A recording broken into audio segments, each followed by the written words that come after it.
Psalm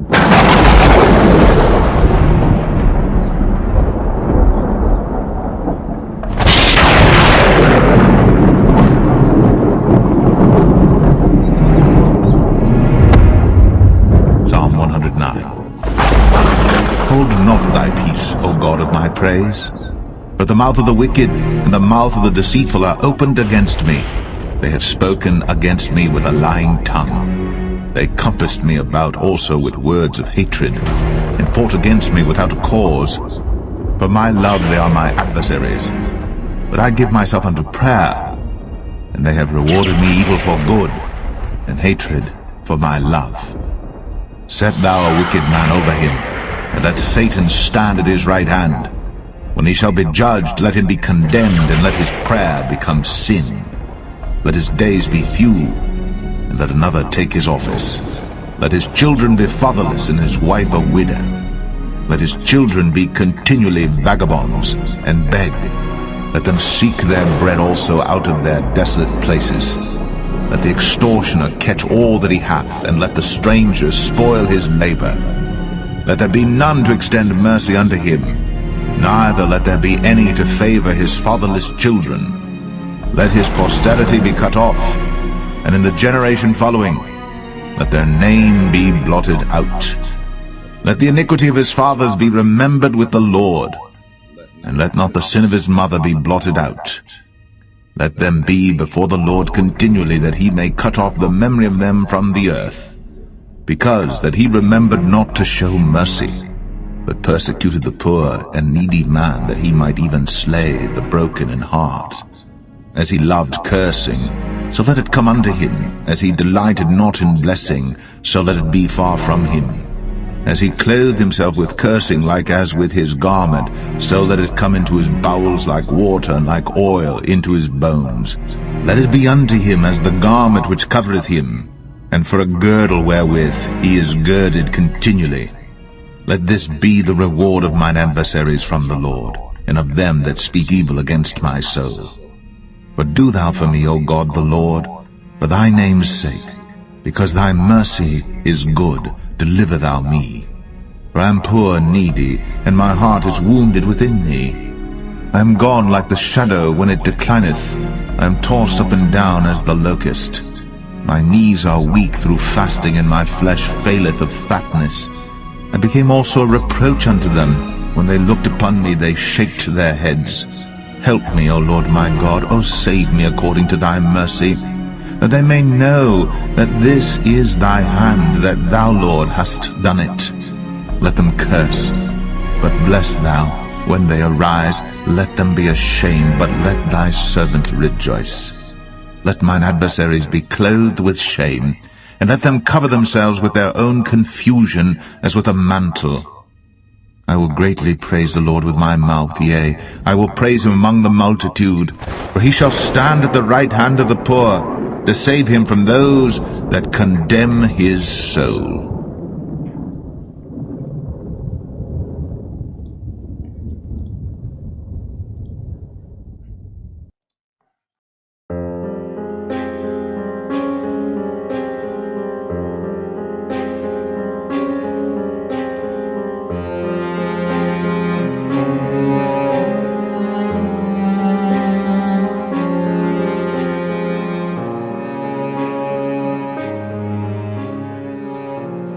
There are events that happen all around the world, and they go virtually unnoticed, unless they're elevated to the evening news.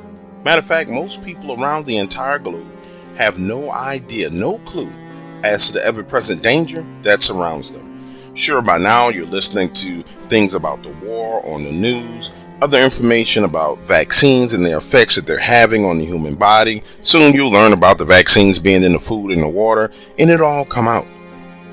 If the average individual paid close attention to what was going on all over the world, you would see the battle of good and evil playing itself out on the world stage. As for us, truthfully, at this point, I wish we could go back to the beach in Ibiza, to those carefree days of living.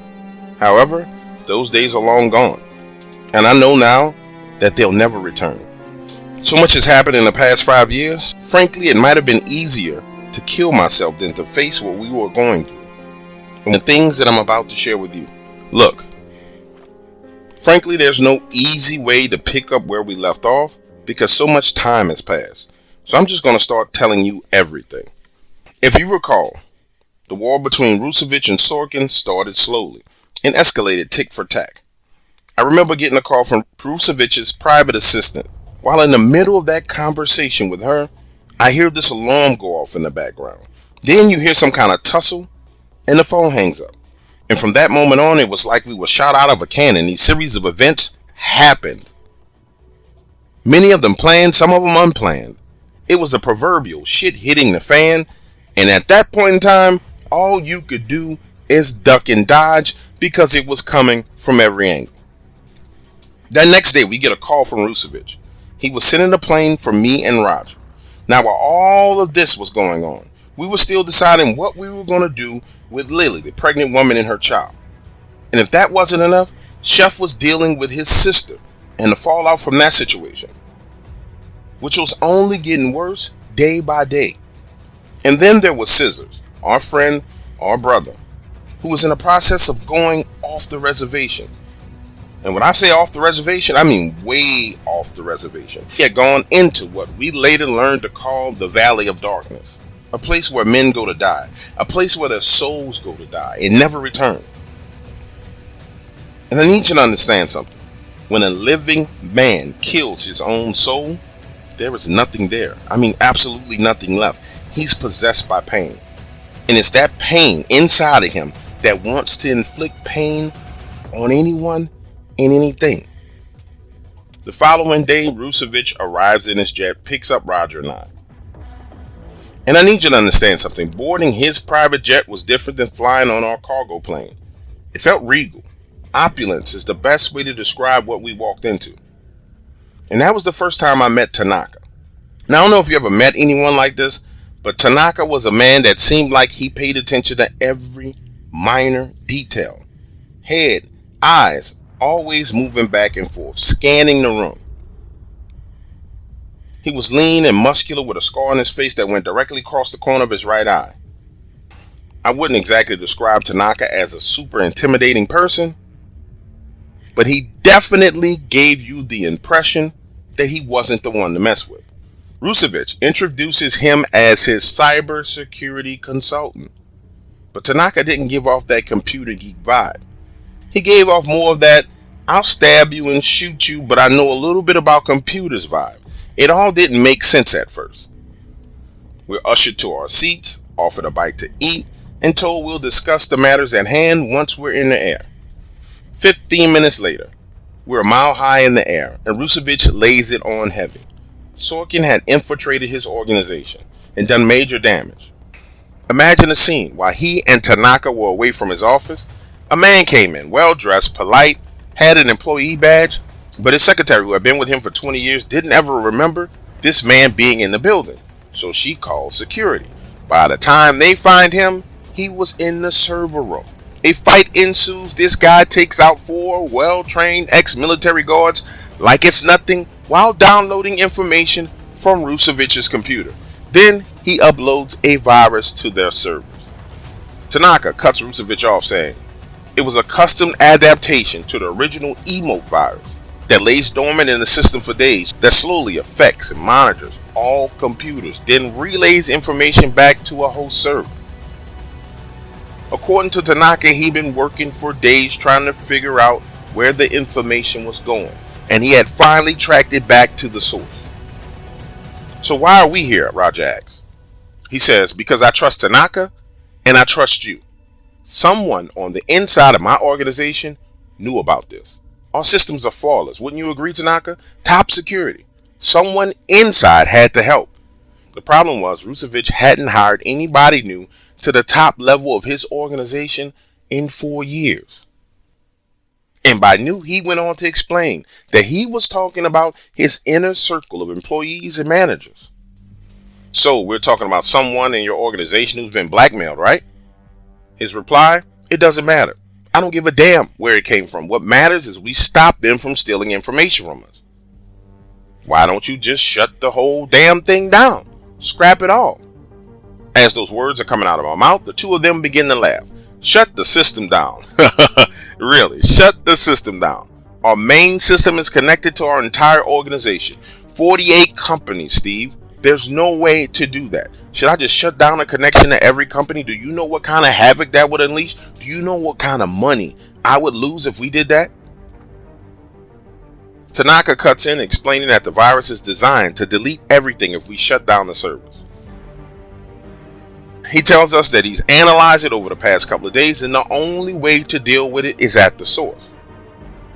And it just so happened that that source was in Krasnodar, Russia, an organization called the Black Box. Hold on for a second. Let me get this straight, Roger says. You want us to do exactly what? Help Tanaka in Russia? Rusevich stands up from his seat and begins to pace up and down the floor. And I can't tell you for sure if this was fear that he was projecting with these next words, or if it was just the fact that he was completely overwhelmed with everything that was going on. But he says, this is Sorkin we're dealing with here. Sorkin. You know as well as I know that his hands are in everything. I need you and your team to go with Tanaka. I can trust you and your team. I can't trust anybody else with this. I can't outsource this. Meanwhile, while we're on the plane with Rusevich, unbeknownst to us at this time, Chef and Kid were dealing with an expert trap laid by Sorkin himself. You see, after calling the police upon the discovery of his missing sister and kids, Chef was not only perplexed, but he wanted blood. Kid was doing everything in his power to calm him down. But as the police questioned him, he began to lose it. So, you just came back in town and found the back door open and discovered the place like this? Chef, out of aggravation, replied, and if you're suggesting I killed my sister and her kids, then waited for the blood to dry on the steps before deciding to call the police for help, then you're as dumb as you look. And from there, the situation only got worse when Chef's ID was run. Somehow in the system, it came back saying that he was on the terrorist watch list. That led to an argument with him being detained, but when they ran Kid's ID, nothing came up. However, under the circumstances, he was taken into custody as well.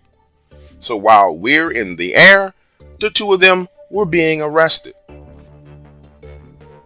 And this is where it really gets bad. In the middle of that night, Chef is taken from the holding cell and escorted into a room for interrogation. Not by the local police, but by Homeland Security. And guess what this guy was asking him about? He questioned him for hours about our trip to Russia, why we were in the region, and trying to get information about the explosion. When he didn't get an answer, that's when he started to beat Chef. And as Chef was taking that butt whooping, Kid was growing increasingly worried back in his holding cell, wondering what the hell was going on. He paced back and forth in that cell for a solid hour and a half when one of the local officers came in and said, I'm not sure what you boys are into, but I looked into you, made some phone calls, and you ain't no damn terrorist, and neither is he. You guys are the exact opposite. So what in the hell is happening? That's when Kid decided to take a risk and tell him what he thought was going on. It was a setup from the beginning. And as he's going through the process of explaining to the officer why he believes it was a setup, that officer chimes in saying, no kidding. You know what? I think I believe you.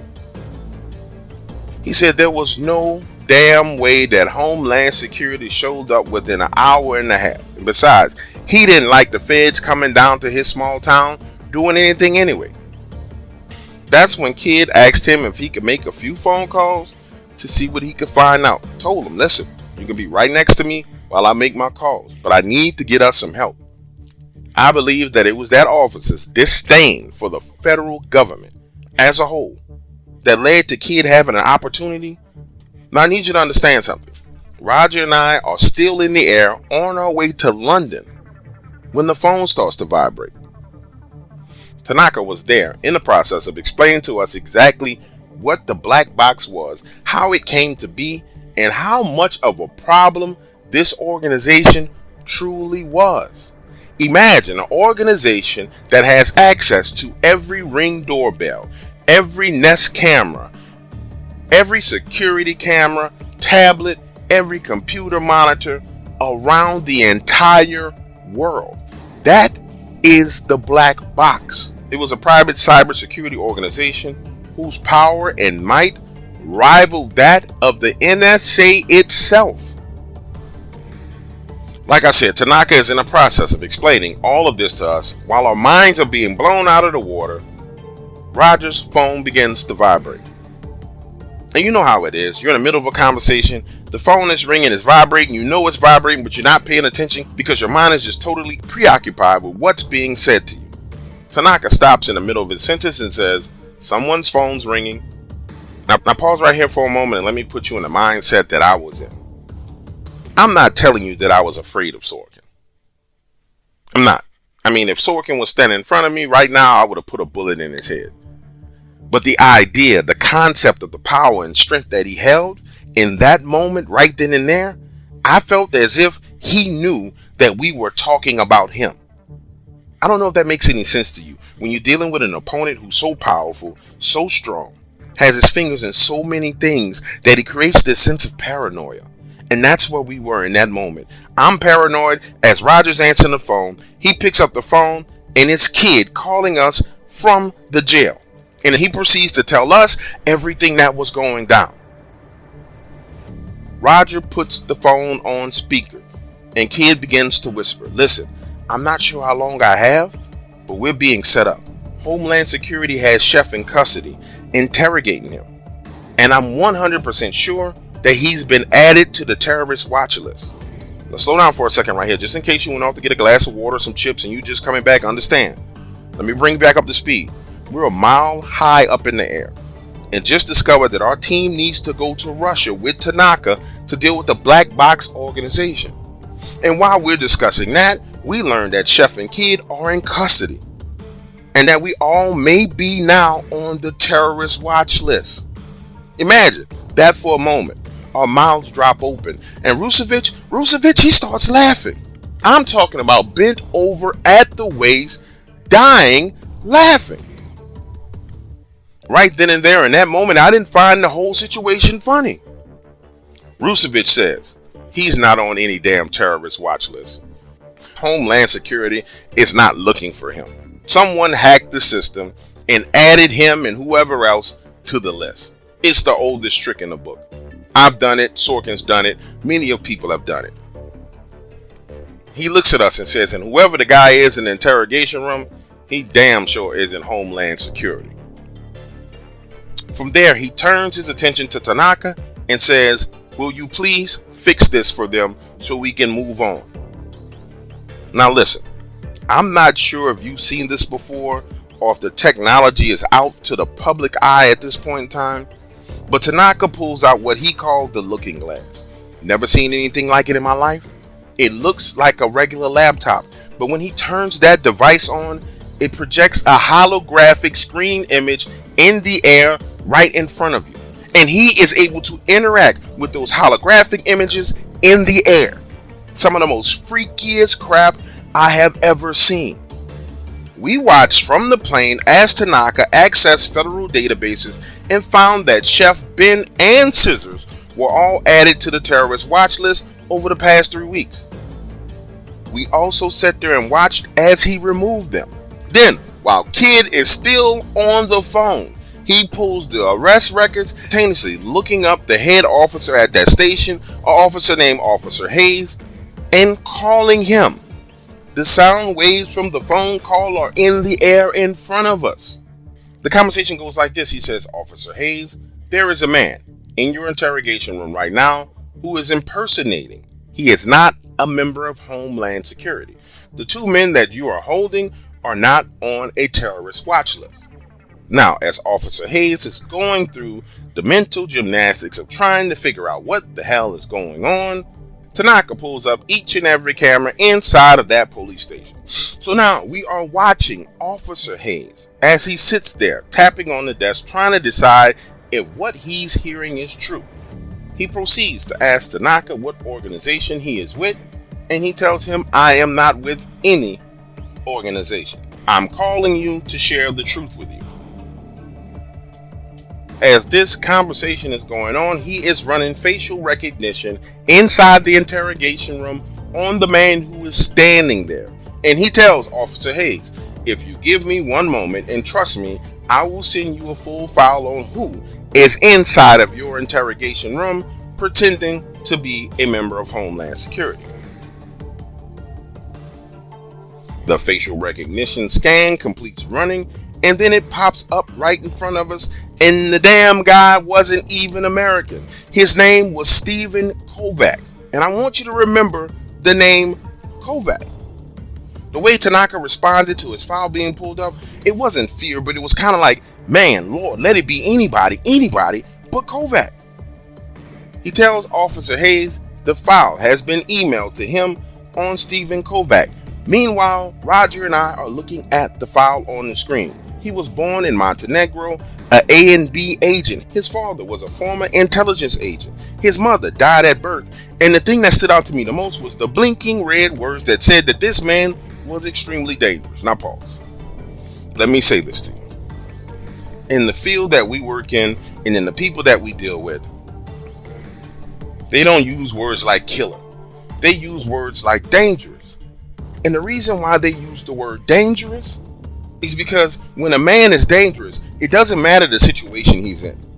You can give a dangerous man a can of Coca-Cola and he will make a bomb out of it. You can give a dangerous man a plastic butter knife and a plastic straw and he's going to find a way to kill you with it.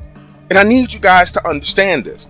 This is the type of danger that we're talking about when we're talking about Stephen Kovac. Tanaka goes on to explain to Officer Hayes. He says, listen, this guy's extremely well trained and very, very dangerous.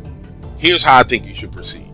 If I were you, I would go to the cell and let the other gentleman that you were holding out of that cell. You and every officer that you have, including him, should go and confront him. And even with you guys outnumbering him with size and force, it's still a chance that Kovac can get out of there alive. Officer Hayes now has the file open on his computer, and he proceeds to tell Tanaka that him and his officers will deal with it. Again, Tanaka reiterates to him, Officer Hayes, I need you to understand that this man is extremely dangerous. However, Officer Hayes politely says thank you and hangs up the phone. We sit there and watch on the cameras as Officer Hayes tiptoes around the office and gathers 5 more officers, talking to each one of them. They arm up, stack up, and then rush into the interrogation room where Chef is being held with their guns drawn. And guess what? Kovac didn't even flinch. Now, for some reason, we didn't have full audio in this room, but what happened next was some straight up movie type. Listen, one of those officers goes to handcuff Kovac, and we're watching as he lets that officer get close enough to him, grab his left arm. And don't get me wrong, I don't fault these officers in one bit. This level of training is a level that they will never get. If you train, then you've seen the Cavalier move 1,000 times. It's basically an Israeli military gun disarmament. However, what we witnessed this man do was terrifying, because in a split second, he had taken that gun and twisted the officer's body to the point where he had one foot up in the air, using his entire body laid across him for cover. Imagine looking at this on camera. You can see the panic on their faces, and you can tell by their body language that they were intimidated by that one move. Now, Kovac is trying to maneuver himself out of that room. They're shouting and screaming. Officer Hayes, now realizing that he stepped into some stuff that he shouldn't have been messing with, leaves to go get Kid from the holding cell. At this point in time, it's effectively 1-on-4, and then the lights go out in the entire building. Again, we didn't have any sound, but we were able to pick up just a little bit of the sound from the room outside. And to me, it sounded like a whole bunch of people getting their asses whipped. Now get this, when the lights do come back on, those guys are laid out on the floor all over the place. In walks Officer Hayes with Kid. We're sitting there watching all of this play out when this giant black box starts to spin on a holographic screen. Then that box opens and it has a message directly for Tanaka, taunting him. Day late, dollar short again. Listen when I say you should have seen the anger and rage come across Tanaka's face. He shuts that damn looking glass off, gets up and walks into the bathroom. Rusevich stands up, walks over to the bathroom door and says, calm down, Tanaka. Relax. Stop letting these guys press your buttons. The problem is solved for now. Always looking forward, my friend, never looking backwards. We're always looking forward. Rusevich breaks into this long motivational speech. And honestly, I don't know if it was because he was drunk off his ass from all the drinking he was doing, or because he felt like we really needed the motivation. But he goes on to tell us that when you're in a war, a long protracted war like this, there's going to be battles that you lose. There's going to be little skirmishes that you lose. But at the end of the day, gentlemen, we are going to win this war against Sorkin. He's standing there with this look of determination in his eyes. And me, frankly, I'm just trying to figure out what the hell is going on at this point. Talk about feeling overwhelmed. I've never felt that overwhelmed in my life. We got Sorkin putting my friends on terrorist watch lists, them getting arrested, fake Homeland Security officers torturing them. What the hell? Now looking back on it, part of me wants to say that Rusevich had so much money that it was like a game of chess to him. And to this day, I really do feel that way. Like I was a part of this gigantic chess match being played by two chess masters, one from the side of light, the other from the side of dark, and they didn't care who they threw up against each other to accomplish their goals, but they were going to accomplish their goals. And I started to get confirmation of my feelings when Tanaka finally came out of the restroom. Because Rusevich goes on to the next part of his motivational speech saying, there's always setbacks, always wrinkles. There will always be defeats. It's all baked into the way the universe was created. God designed it all that way. The built-in challenge, the ability to make decisions, and the ability to pay consequences. That's how this game of life is designed. Sorkin is trying to limit the choices we have, and we're doing the same to him. Now I want you to stop for a moment and think about what he was saying. Life truly is a series of choices and consequences, right? When you limit people's choices, you can effectively choose the consequence for them. It was right then and there during that conversation that I knew deep down inside that Rusevich would eventually help us defeat Sorkin. It was probably going to be one of the hardest things we ever did in our life, but I could feel it. We were going to get him, or we were going to die in the process of doing it.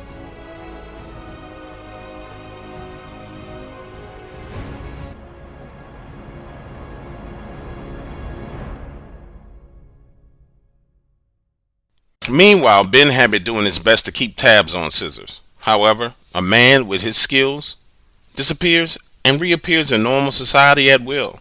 It wasn't until Ben heard from one of his contacts, Gideon Stern, that he realized Scissors was way off the deep end. Gideon, an Israeli intelligence officer, had a vast network of connections in the world of private military contractors, PMCs. Gideon told Ben that Scissors had been taking jobs, and things weren't going too well. He had become so unpredictable and brutal that no one would hire him again under any circumstances. Gideon explained that on Scissors' last deployment, he missed his extract on purpose, and when they used satellites to find him, he had taken a man hostage, tied up with his arms and legs hooked to two horses, and was torturing and killing him. Ben said he could tell Gideon was grieved when he told him this. He said, Ben, these are very bad people. You and I both know that. But they're still humans. We don't do that kind of stuff. I came to you because Scissors is your friend. But we're going to put him down. Then Gideon went on to explain some of the other stuff that Scissors had been doing. Injecting people on the subways with drugs that gave them a heart attack within 72 hours. Also, he had left a trail of dead prostitutes. Ben, Scissors is gone. I wanted to give you an option. You can deal with him, or we can. But he has to be dealt with one way or the other. This marked the beginning of a deadly cat-and-mouse game between Ben, Gideon, and Scissors. Three extremely dangerous men. If only we had known the true extent of Scissors' condition, we might have been able to prevent the tragedy that was about to unfold. However, the relentless attacks from Sorkin and his minions left us with no time to contemplate our actions. We found ourselves in a constant state of reacting to the ever-evolving events, forced to choose from limited options Sorkin presented to us, and ultimately paying the price for those decisions. It saddens me to explain this to you, but there wasn't much conversation about what needed to happen with Scissors. I remember when Ben called me looking for Roger. He was brief with his words. His tone was cold, like he had already come to terms with what needed to be done. And that phone call felt more like a courtesy call than anything. I've been trying to reach Roger. I'm not getting him. Is everything okay? Not really. We have to go to Russia soon. Going to need you and Scissors to come with. Negative. That's what I called to tell you guys. Scissors is not going to be with us much longer. He's lost it, and there's no coming back for him. I remember thinking before I said these words, he's probably right. But I asked Ben anyway, you sure there's nothing that can be done? And his reply, no, nothing at all. Let me send you something. That's when Ben forwards me the satellite video of Scissors torturing a man with two horses in broad daylight, and the FBI footage of him injecting random people on the subway with needles dressed as a homeless person.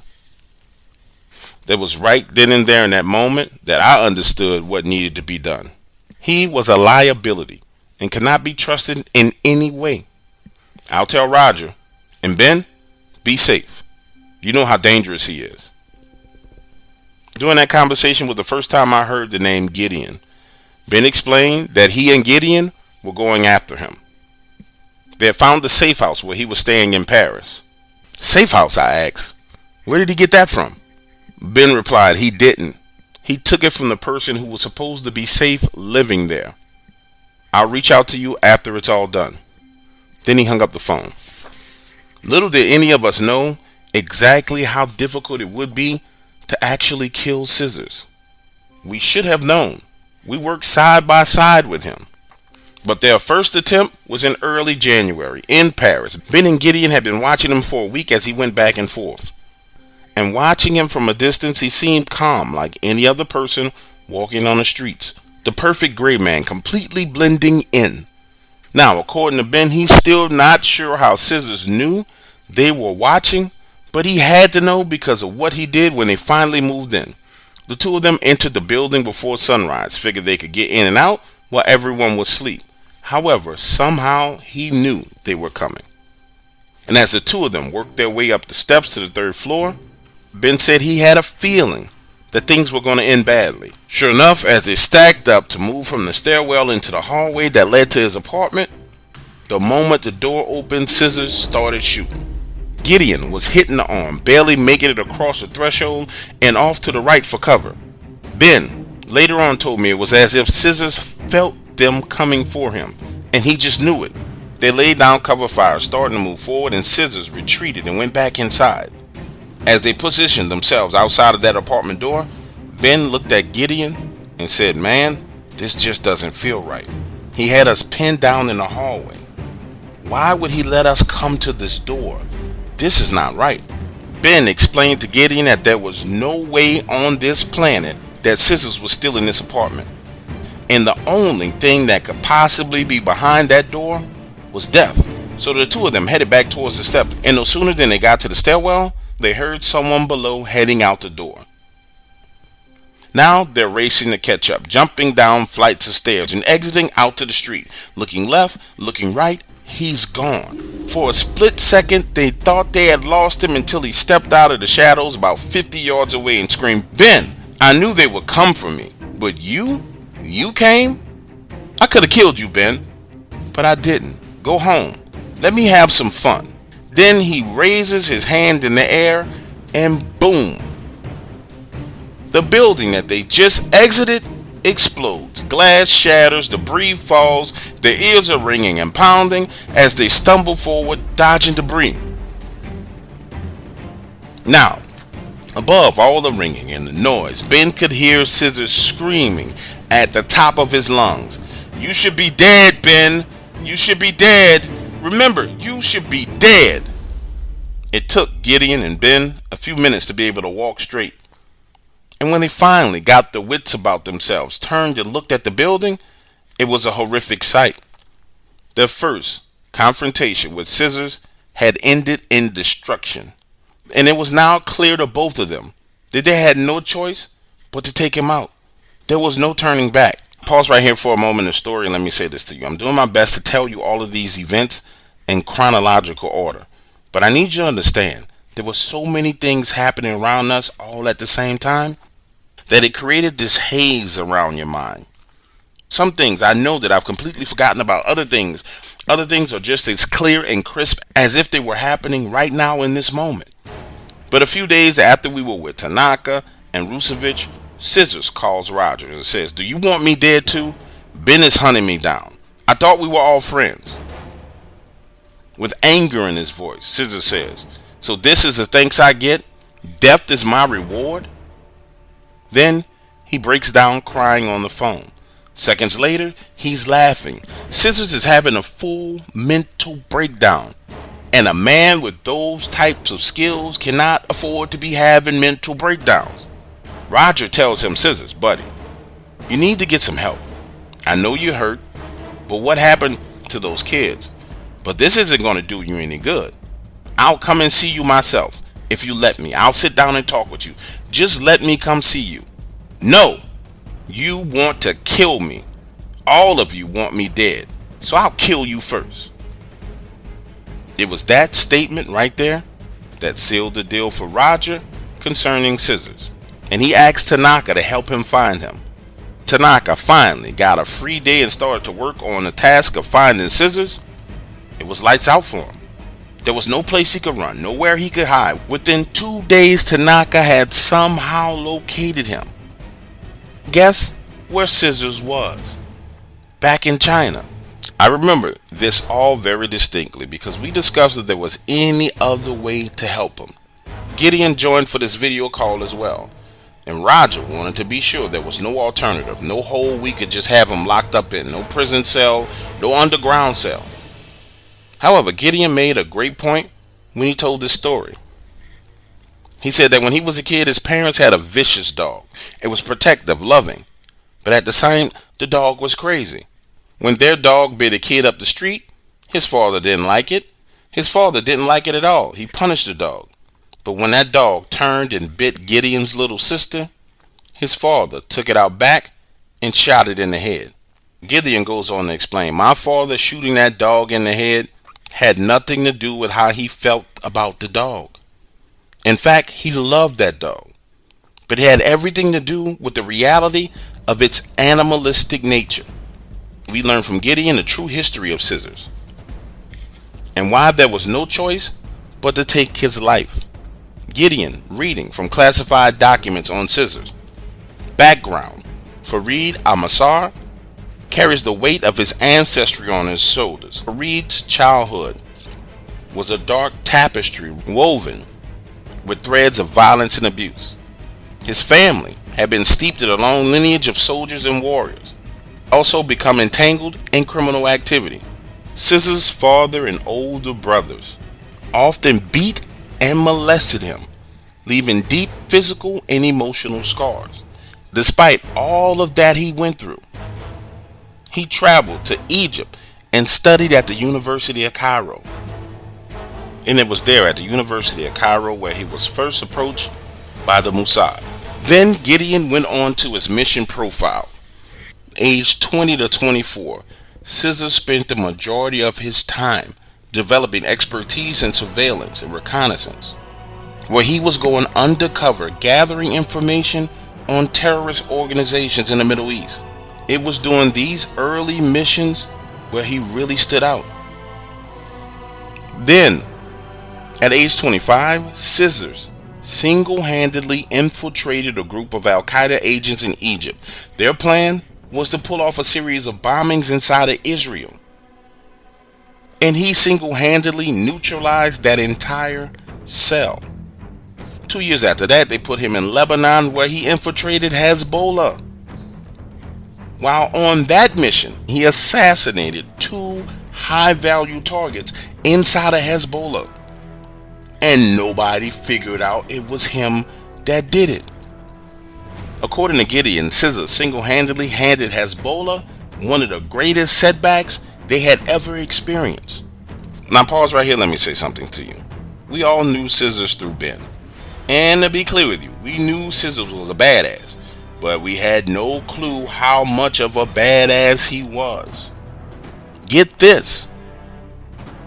Before he left the Mossad, his last mission was security. This diplomat goes to Jordan. As they move around the city, people start to act strangely. 10 minutes later, that diplomat's caravan comes under attack. According to this diplomat, Scissors was solely responsible for saving his life. Gideon went on to explain to us all that having one of their most well-trained operatives out in the field going rogue was not an option. Even though he was no longer a part of Mossad, any negative actions that he took could be misconstrued and associated directly with their nation. So they were taking him out, one way or the other.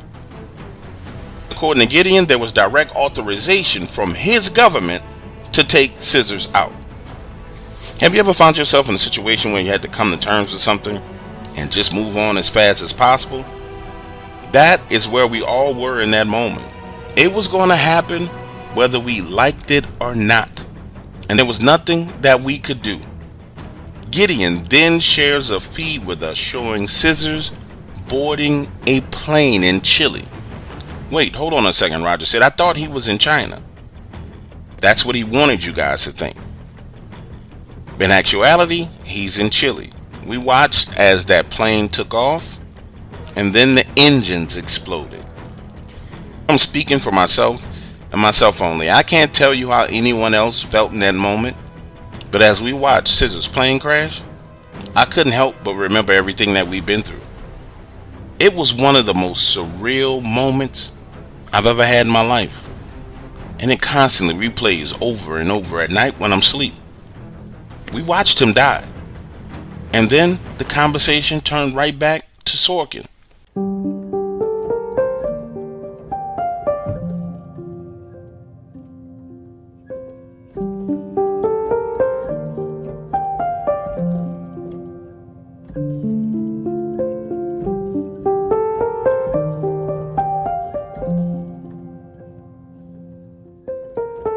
It was a few days after the death of Scissors where we finally heard back from Chef and Kid, and they wanted help finding Kovac.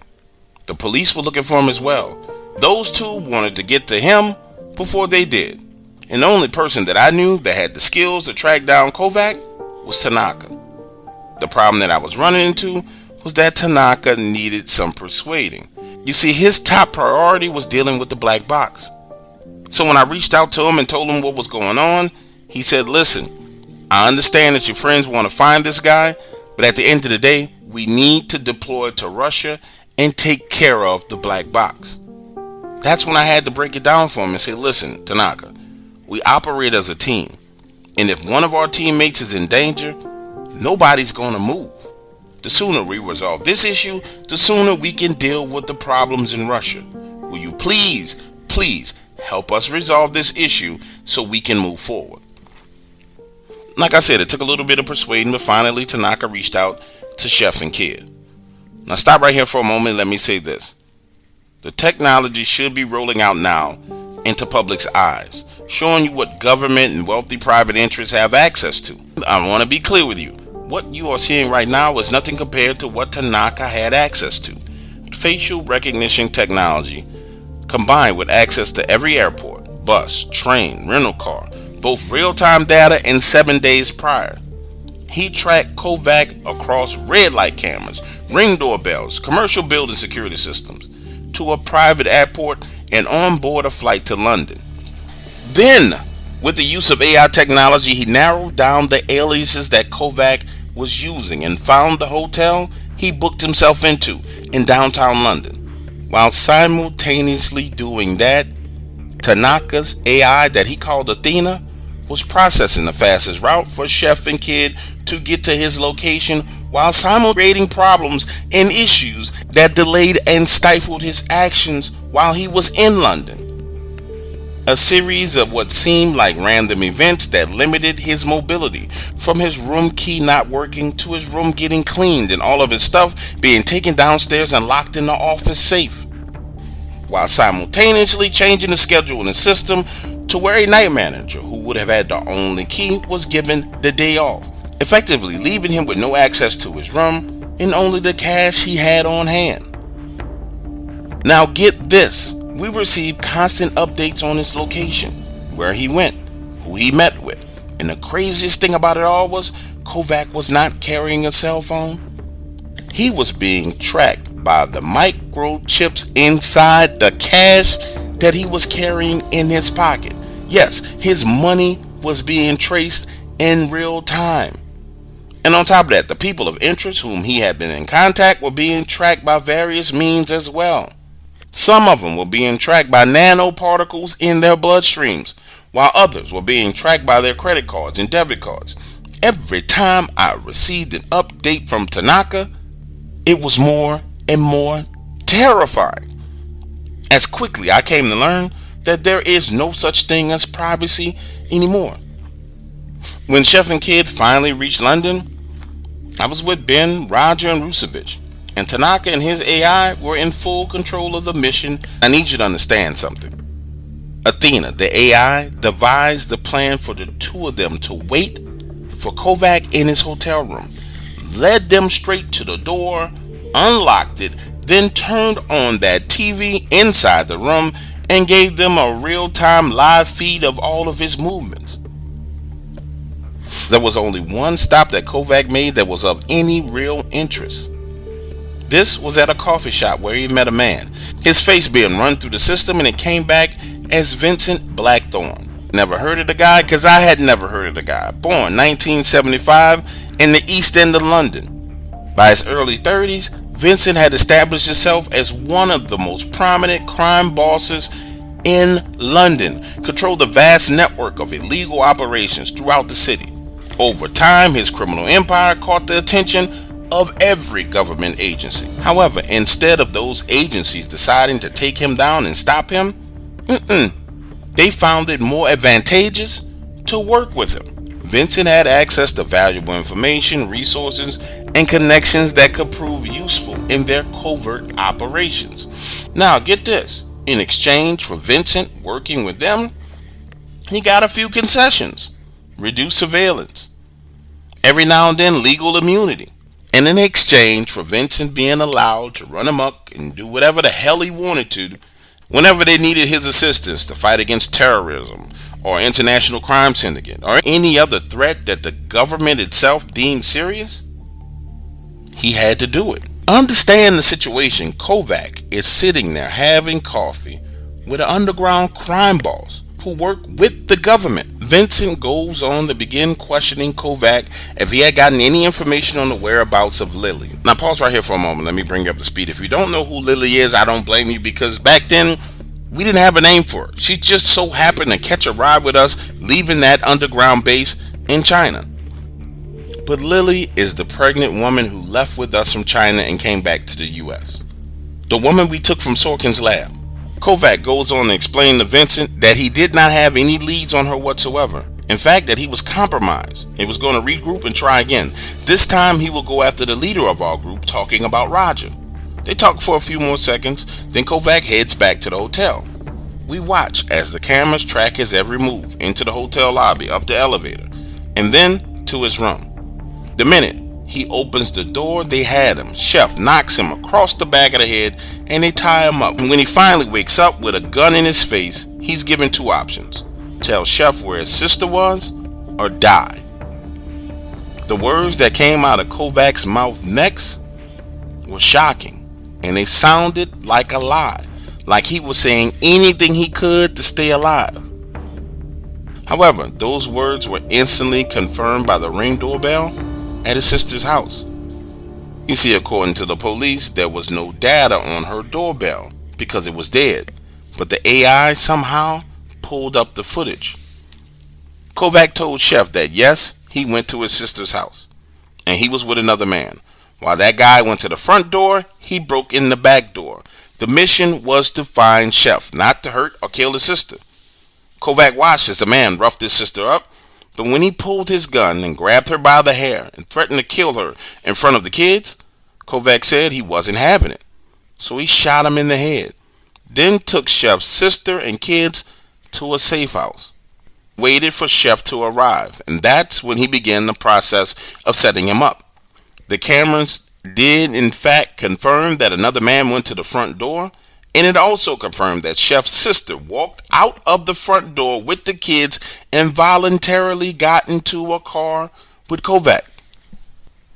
He goes on to explain to Chef that if he had his cell phone, he could prove it and show Chef a live feed of his sister and the kids. So Kid went downstairs and got the phone, and sure enough, there was a live feed with audio showing his sister and her kids playing in the front yard of this house. Kovac spoke through the speaker, and she responded asking if he was okay. Now listen to me. In my time of dealing with Sorkin and his operatives, man, we dealt with some pretty rough people. But I've never seen anything like this. The entire situation collectively blew our minds, and we had to know the truth.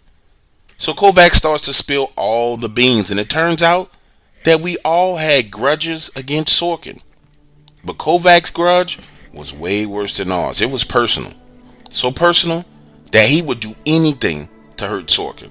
Kovac goes into the story about how his wife was killed by one of Sorkin's assets, and that his 18-year-old son was kidnapped. And he explains that what happened to Chef's sister was him trying to get his son back. Sorkin offered him a deal that if he found Lily, that he would free his son. So Kovac, with no other options, took the deal. And his contact into Sorkin's organization was Vincent. He goes on to explain to Chef and Kid that he had just met with Vincent and told him that he was going after another member of our team. Kovac goes on and said, listen, I've killed a lot of people, but I never killed a woman and child, and I never will kill a woman and child. But I need to get my son back. You have what I need to do that. Give me something to work with. My son is going to die. Now, as Kovac is talking, Tanaka chimes into the situation, taking a break from working on the servers, asking if everything was going all right, and realizing that the AI had done its job. He looks at the situation and says, so why is this guy still alive? He says, we have what we need. Let's kill him, move on, and get to Russia. I need you to understand at this point, Kovac is clinging on to every word, trying to find leverage. And he says, Russia? You looking for Sorkin's operations there? Which one? The paper tiger, the black box, the falling knife, the blunt edge? Listen, we had heard about the black box, but the others, we hadn't heard of any of those. And that's when Kovac begins to lay out how his beef with Sorkin started. He goes on to explain that his country had been under a series of cyber attacks, and he was a part of the investigation. As he dug deeper and deeper, he realized that the cyber attacks were being blamed on the Russian government, but in fact, it was forces loyal to Sorkin inside the Russian government, along with private industry on Russian soil being funded by Sorkin. According to Kovac, he reported his findings to his superiors, and nothing happened. And when he kept looking into it, he found his wife dead 6 months later, and his son was still missing. Then Sorkin's agents reached out and explained that they needed a job done. Kovac went on and on, talking about the research that he had into Sorkin's organization from his intelligence job in Montenegro. He explained that the paper tiger was a Sorkin agent who was going to run for president of Russia. The fallen knife was a program that, when implemented, would have foreign operatives sabotage vital infrastructure inside of the Russian homeland and blame it on the Americans, while simultaneously sabotaging infrastructure inside of the American homeland and blaming it on the Russians. He went on and on about what he knew about Sorkin's organization, to the point where it became painfully obvious that no matter how angry Chef was, we were not killing this guy. However, what we needed to figure out was the best way to use him. Tanaka said, well, if you know all of that, then guess what? You should know where he is, right? Kovac goes on to say he had a list of 7 locations that Sorkin was using as safe houses. But they, meaning his government, were never able to pinpoint him. That Sorkin was constantly on the move. The next thing I knew, Chef and Kid were headed back to Texas to get Chef's sister, and Kovac was coming to a meeting with Roger and Rusevich. Operation Black Sun was born out of the meeting with Roger, Rusevich, Kovac, and Tanaka. A comprehensive plan to take down Sorkin's entire network for good. The problem was, we needed help. With the information from Kovac, we will be able to find plenty of people who wanted Sorkin and his network destroyed. Many of the people Kovac shared had no clue that Sorkin was behind the events that changed their lives forever. Well, with the help of Tanaka and his AI, they found out the truth, and they found it out relatively quickly. Our team was ragged and rough around the edges. We were just runners and gunners, following the trails that we could find. Once we were absorbed into Rusevich's network, we were on even footing with Sorkin. Dare I say, a step ahead of him. Ladies and gentlemen, boys and girls, fellow YouTube subscribers, are you ready for the most thrilling, heart-pounding, and exhilarating tale of espionage and intrigue you've ever heard? Buckle up, because the time has come for you to embark on an unforgettable journey with Roger and Steve in Operation Black Sun. Just when you thought you've heard it all, the master storyteller Dark Waters pulls you into a world filled with high-stakes action, secret missions, and deadly encounters.